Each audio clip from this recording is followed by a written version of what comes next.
Hello students. तो आज का हमारा जो क्वेश्चन है वो एक्सरसाइज 10.1 का क्वेश्चन नंबर 6 है। तो चलिए शुरू करते हैं। देखिए, without using Pythagoras theorem show the point 4,4, 3,5 and -1,1 are vertices of a right angle triangle. मतलब क्वेश्चन में दिया हुआ है कि हमें पाइथागोरस थ्योरम का यूज़ नहीं करना है। हमें बिना पाइथागोरस थ्योरम का यूज़ किए ये जो 3 पॉइंट्स हैं दिखाना है कि ये एक राइट एंगल ट्रायंगल के होंगे।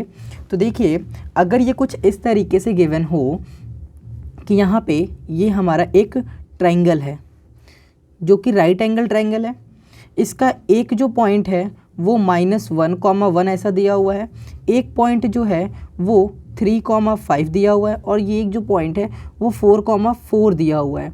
और हमें इसको शो करना है बिना पाइथागोरस थ्योरम का यूज़ किए कि ये एक राइट एंगल ट्रायंगल के कोऑर्डिनेट्स हैं। तो हम कैसे फाइंड कर पाएंगे? तो देखिए, एक तो हमारे पास तरीका है कि पाइथागोरस थ्योरम से, दूसरा है कि हम स्लोप से भी।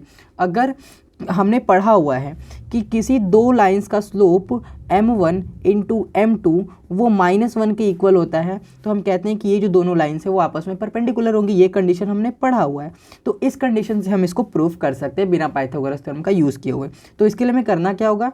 अगर हम इसको a, b और c ऐसा मान लें तो हमें इन तीनों लाइंस के स्लोप फाइंड करने होंगे, और जिन भी किसी दो लाइंस के स्लोप का प्रोडक्ट -1 के इक्वल आएगा हम उसको लिख सकते हैं कि ये जो दो लाइंस होंगे वो आपस में परपेंडिकुलर होंगे। और क्योंकि दो लाइंस आपस में परपेंडिकुलर है और ये जो क्वेश्चन में बोला हुआ है ये तीनों पॉइंट्स एक ट्रायंगल को फॉर्म कर रहे हैं, तो वो राइट एंगल ट्रायंगल होगा। तो हम इस तरीके से इस क्वेश्चन को सॉल्व करेंगे। तो सबसे पहले तो हम करेंगे क्या, हम मान लेंगे कि ये जो तीनों वर्टिसेस हैं वो किसी पॉइंट्स को रिप्रेजेंट कर रहे हैं। ठीक है, तो हम मान लेंगे let the vertices 4,4, 3,5 and -1,-1 are representing the vertices of any triangle. देखिए, ये ए को, ये 3,5 सी को और ये बी को, ट्रायंगल ए सी बी इसको रिप्रेजेंट कर रही हैं। अब हम फाइंड करेंगे slope of line A B. तो इस लाइन ए बी का जो स्लोप होगा उसको हम रिप्रेजेंट करेंगे m1 से।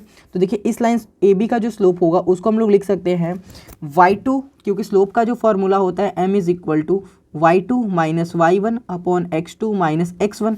तो यहाँ से हम इन दोनों के लिए कर रहे हैं तो x1 y1 x2 y2 ले सकते हैं। तो y2, ये y2 माइनस y1, तो इसको हम लिख सकते हैं 4 - 1 बाई x2 माइनस x1, यानी कि 4 माइनस -1। तो ये हो जाएगा 4 - 1 की वैल्यू 3 और ये 4 माइनस और माइनस प्लस, तो 4 + 1 यानी कि 5। तो slope of line A B जो हो गया वो 3/5 आ गया। अब अगर हम लोग देखें तो इसके आगे जो स्लोप ऑफ लाइन ये बी सी अगर हम लोग फाइंड करें, इसको हम मान लेते हैं ये m2 है। तो इसके लिए क्या होगा, y2 माइनस y1 यानी कि 5 - 1 बाई x2 माइनस x1 यानी कि 3 माइनस ऑफ -1। तो ये हो जाएगा 4/3 माइनस माइनस प्लस, तो 3 + 1 4, तो ये हो जाएगा 1। स्लोप ऑफ लाइन ए सी, ये ए सी का जो स्लोप होगा उसको हम m3 मान लेते हैं।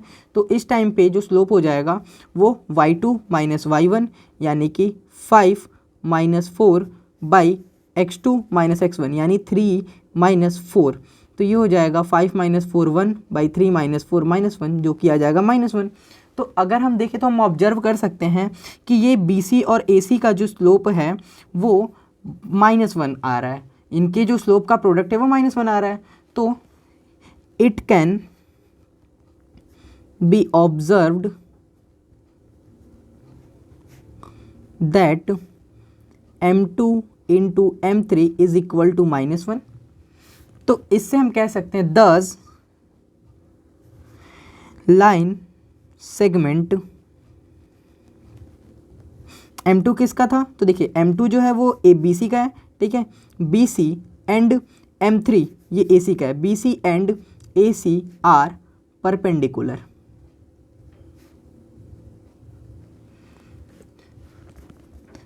Therefore we can say that points 4,4, 3,5 and -1,-1 are the vertices of a right angle triangle। तो इस तरीके से हम कह सकते हैं कि ये जो पॉइंट 4,4 है, 3,5 है, -1,-1 है, ये एक राइट एंगल ट्रायंगल के वर्टिसेस हैं। आई होप कि आपको ये क्वेश्चन समझ में आया होगा, और अगर आपका कोई डाउट है तो आप कमेंट कर सकते हैं, और अगर आप चैनल पर नए हैं और आपने चैनल को सब्सक्राइब नहीं किया है तो चैनल को सब्सक्राइब कर लीजिए, ताकि आपको आने वाले वीडियोस की नोटिफिकेशन है वो जल्दी से जल्दी मिल सके। तो मिलते हैं अपनी अगली वीडियो में, तब तक के लिए जय हिंद, वंदे मातरम and thanks for watching this video.